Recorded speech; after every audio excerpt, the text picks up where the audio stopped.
And so what did you have to hang on to, given that feeling of wrong and that loss? How do you manage to get through that? What gave you some degree of comfort, if anything?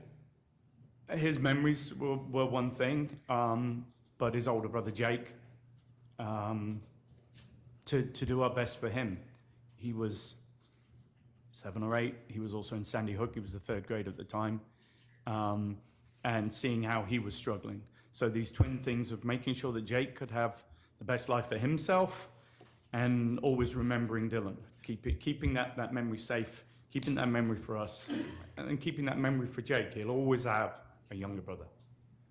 You're talking about the memory of Dylan. Are there certain things that you would say made Dylan who he was for the short time?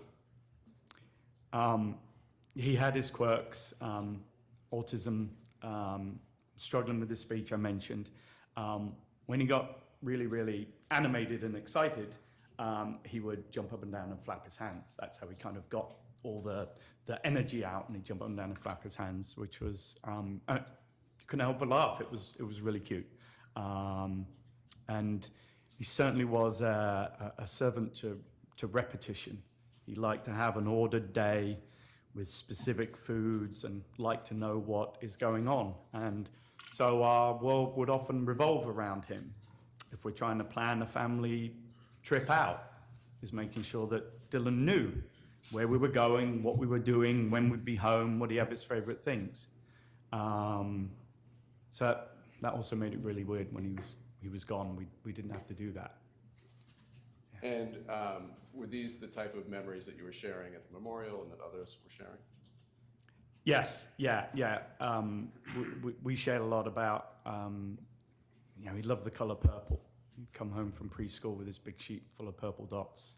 And he loved bouncing on the trampoline.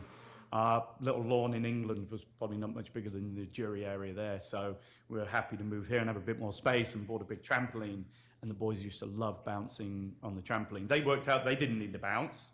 They just lay in there, and I would jump, and they would fly up in the air. And I think Dylan could have done that all day if you let him.